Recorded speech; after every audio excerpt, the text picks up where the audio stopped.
ኢትዮጵያን ወራሉ ያሉት ጀነራል ከበባቸውን አጠናከሩ። ኢትዮጵያ ድንበር ላይ ከፍተኛ ቁጥር ያለው ሰራዊት እየተከማቸ መሆኑ በሳተላይት ምስሎች ተጋልጧል። ፑቲን ተቀደሙ። ትራምፕ በድንገት እንደዛቱ ታደረጉት። ኢትዮጵያ ስታሳድደው የነበረውን ግዙፍ የነዳጅ ጫኝ መርከብ በቁጥጥር ስር አዋለች። ሩሲያ ክፉኛ ተበሳጨች። የፑቲን ምላሽ እየተጠበቀ ነው። ሞቃዲሾ በአንድ ቀን መርዶና በስራት ተሰማ። ሐሰን ሼክ ግራ ገብቷቸዋል። አሜሪካ ለሶማሊያ የምታደርገውን እርዳታ ማቆሟ ታውቋል። ቻይና ከ40 ዓመት በኋላ የውጭ ጉዳይ ሚኒስትሯን ወደ ሞቃዲሾ ልካለች። አወዛጋቢው ሰው ዶናልድ ትራምፕ የበጠበጡት ፖለቲካውንም መደፍረሱን ቀጥሏል። በቬንዙዌላ ላይ የተሳካ ኦፕሬሽን ፈጽመው ፕሬዚደንቱ ከርቸሌ ያስገቡት ትራምፕ አሁን ደግሞ ከዋነኛ ባላንጣቸው ጋር ይዋጣልን የሚል ጨዋታ የጀመሩ ይመስላል። የትራምፕ ውሳኔ በአብዛኞቹ ዘንድ ውግዘትንና ትችት ቢገጥመውም ሰውየው ከድርጊታቸው እንደማይቆጠቡ ያሳዩበትን እርምጃ ቀጥለው የእስር ማዘዣ ያወጡበትን ግዙፍ የሩሲያ ነዳጅ ጫኝ መርከብ በቁጥጥር ስር እንዲውል አድርገዋል። የትራምፕ ድርጊት ሩሲያን ክፉኛ ማበሳጨቱ እየተነገረ ሲሆን የፑቲን አጸፋዊ ምላሽ ምን ይሆናል የሚለው ግን በብዙዎች ዘንድ በጉጉት እየተጠበቀ ያለ አነጋጋሪ ጉዳይ በስፋት ይዘነዋል፣ እንመለስበታለን። በሌላ በኩል ደግሞ ኢትዮጵያ ወራለው ያሉት ጀነራል ከበባቸውን እያጠናከሩ መሆኑን ተከትሎ ድንበር ላይ ያለው ውጥረት ከፍ ብሏል። ከስፍራው የሚወጡ መረጃዎች ድንበር ላይ ከፍተኛ ቁጥር ያለው ሰራዊቶች እየተከማቹ መሆኑ በሳተላይት ምስሎችም ተጋልጧል። የኢትዮጵያ ዝግጅትን ጨምሮ ስለ ጉዳዩ የሰማው መረጃ ይዘናል። ሰላም ውድ የሁሉ ዴይሊ ቤተሰቦቻችን እንደምን አላችሁ? ቻናሉን ሰብስክራይብ፣ ላይክ፣ ሼር እያደረጉ እስከ ጥንቅራችን ፍጻሜ አብራችሁን ቆዩ። እንኳን አደረሳችሁ። ለመጪው የገና በዓል ልዩ የሆነ የቅናሽ አማራጭ በሜሪት ፕሮፐርቲስ ቀርቦላችኋል። በመሃል ፒያሳ ወዳጅነትና አራዳ ፓርክ ፊት ለፊት እያስገነባ ባለው የመኖሪያ ህንጻ ባለ 1፣ ባለ 2 እና ባለ 3 መኝታ ቤት በ10 በመቶ ቅድመ ክፍያ ይዞላችሁ መጥቷል። 65 በመቶ ቀድሞ ለሚከፍሉ 35 በመቶ ልዩ ቅናሽ አመቻችቷል። በቡድን ወይም በቤተሰብ ሆነው ለሚመጡ ደግሞ ልዩ የቅናሽ ፓኬጆች አዘጋጅተናል። ይህን ዕድል ለመጠቀም በ0956 56 57 59 መደወል በቂ ነው። በመጀመሪያም ኢትዮጵያን ወራሉ ያሉት ጀነራል ከበባቸውን አጠናከሩ። ኢትዮጵያ ድንበር ላይ ከፍተኛ ቁጥር ያለው ሰራዊት እየተከማቸ መሆኑ በሳተላይት ምስሎችም ተጋልጧል። የሱዳኑ ጦርነት ወደ ኢትዮጵያ የመስፋፋት አዝማሚያ እያሳየ ነው። ከሳምንታት በፊት ትሪቡን የአልቡርሃን ጦር በቤንሻንጉል አቅጣጫ ጥቃት ለመክፈት ዝግጅት ማጠናቀቁን ዘግቦ ነበር። ለዚህም ደግሞ ምክንያት የተቀመጠው ኢትዮጵያ በቤንሻንጉል ክልል ለፈጥኖ ደራሽ ኃይሉ የጦር ቤዝ ሰጥታለች የሚል ነው።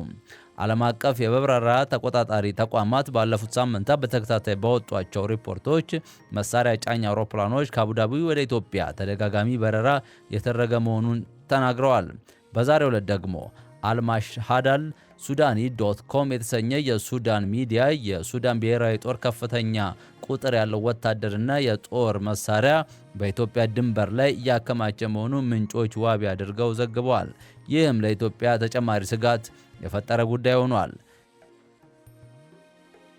ይህ በእንዲህ እንዳለ የፈጥኖ ደራሽ ኃይሉ ዋና ደጋፊ አረብ ኤምሬትስ የውጭ ጉዳይ ሚኒስትሯን ባለፈው ሰኞ ወደ ኢትዮጵያ በመላክ ከዶክተር ጌዲዮን ጢሞቴዎስ ጋር ተወያይተዋል። በውይይታቸው ማብቂያ በጋራ ባወጡት መግለጫ ከሚያዝያ 2015 ጀምሮ ጦርነት እየታመሰች ባለችው ሱዳን የሚገኙ ተፋላሚ ኃይሎች በንጹሃን ላይ የሚፈጽሟቸውን ጥቃቶች አውግዘዋል። ሁለቱም ተፋላሚዎች አካላት ለንጹሃንና ለሰብአዊ መብት ሰራተኞች ጥበቃ እንዲያደርጉም ጥሪ አቅርበዋል። ጦርነቱን የሚቋጭበት መንገድ በተመለከተ የእርስ በርስ ጦርነቱን የማቆም ቀዳሚ ኃላፊነት የተፋላሚዎቹ ወገኖች መሆኑን ሁለቱም ወገኖች አስምረውበታል የሚለው መግለጫው ላይ ሰፍሯል።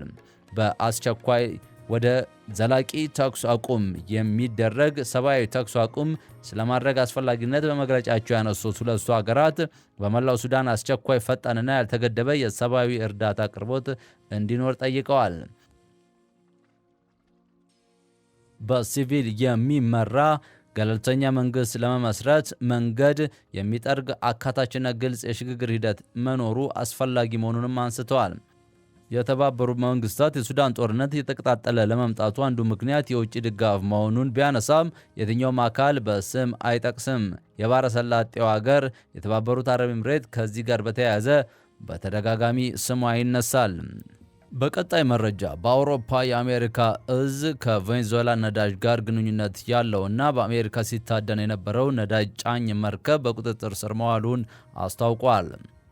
እጹ የአሜሪካ ፍትህ ሚኒስቴርና የሀገር ውስጥ ደህንነት መስሪያ ቤት ዋቢ አድርጎ ኤኤምቪ ቤላዋን የአሜሪካ ማዕቀብ በመጣሉ በቁጥጥር ስር ውሏል ብሏል።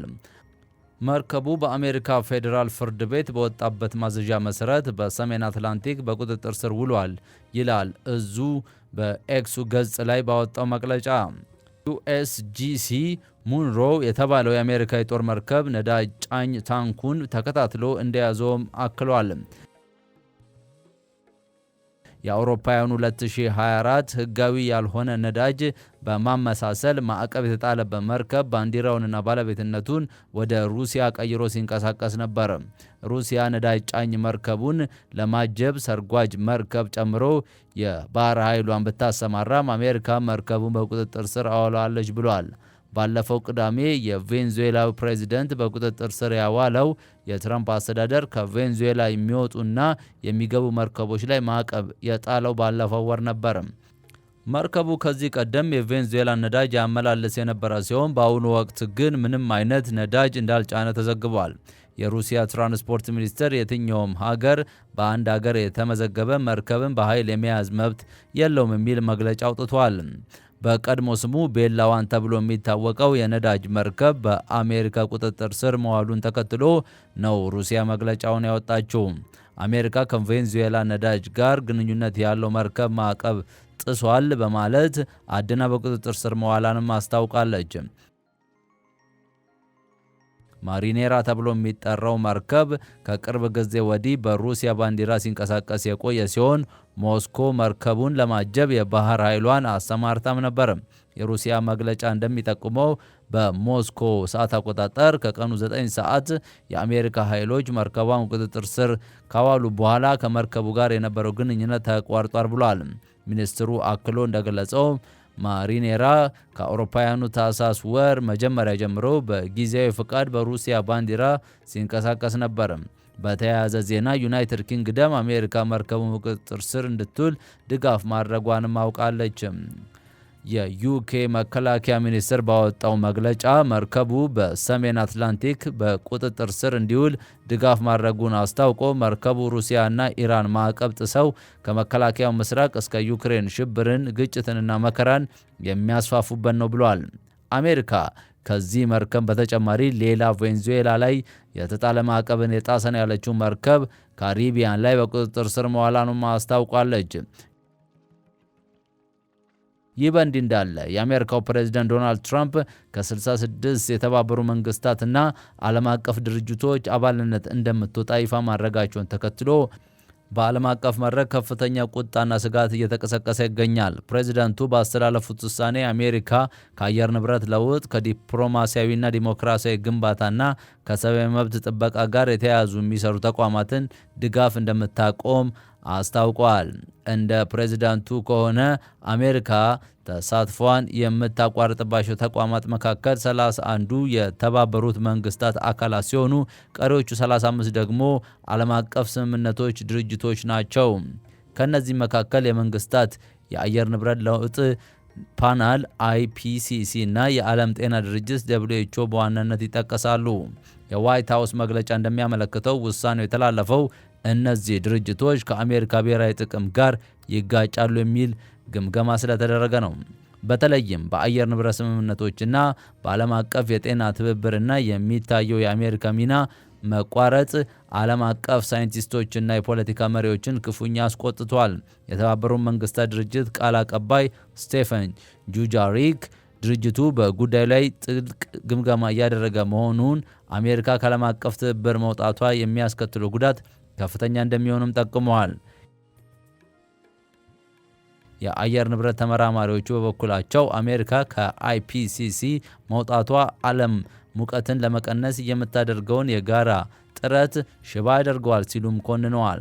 በተለይም የዓለም ጤና ድርጅት WHO ከአሜሪካ ያገኝ የነበረው 18 በመቶ የገንዘብ ድጋፍ መቋረጡ እንደ ቲቢና ወረርሽኝ ያሉ ዓለም አቀፍ የጤና ስጋቶችን ለመቆጣጠር አስቸጋሪ እንደሚያደርገው ተናግሯል።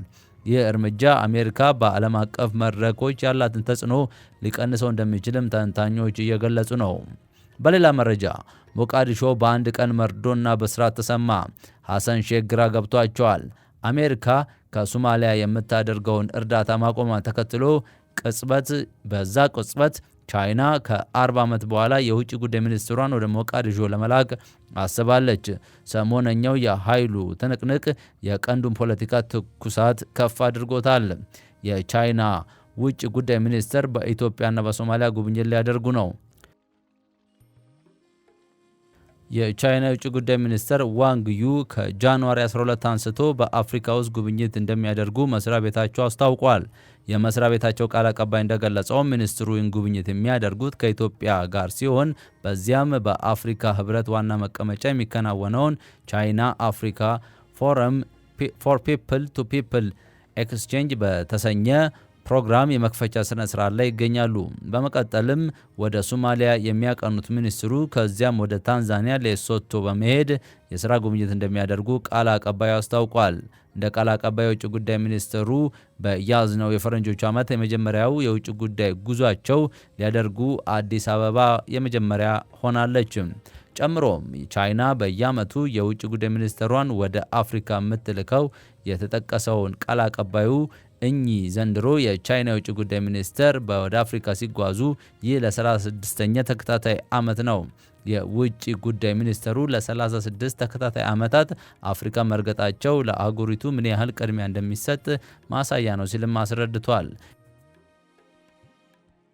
ይህ የቻይና ከባድ ዲፕሎማቲክ ውሳኔ የተሰማው የዶናልድ ትራምፕ አስተዳደር አልሐሰን ሼክ አስተዳደር የሚያደርገውን እርዳታ ለማቋረጥ መወሰኑን ይፋ ባደረገበት ማግስት መሆኑ ትኩረት ስቧል።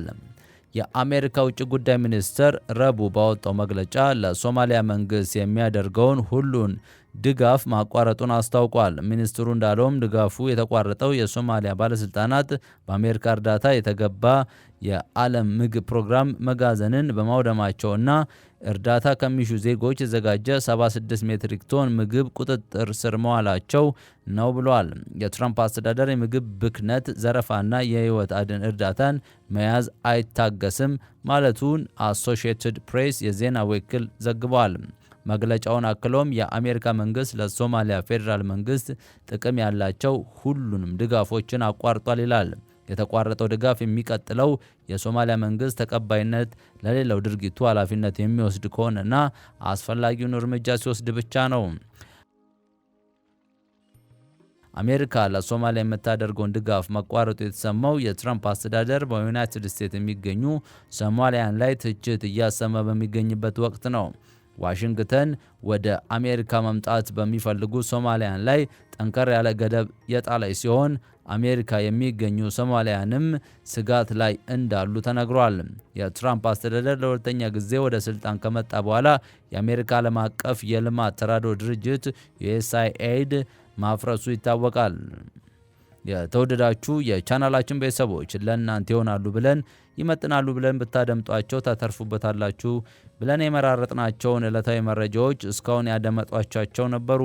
በተመሳሳይ ሀገራዊና ቀጠናዊ ጉዳዮች እንዲሁም ዓለም አቀፋዊ የጂኦፖለቲክ ወታደራዊና አነጋጋሪ ክስተቶች ዕለት ከዕለት ተከታትለን በትኩሱ ይዘን እንደምንቀርብ እያሳወቅን የቻናሉ ቤተሰብ ካልሆናችሁ ሰብስክራይብ፣ ቪዲዮን ላይክ እና ሼር በማድረግ ተደራሽነት እንድታሰፉ አክብሮታዊ ግብዣችን ነው።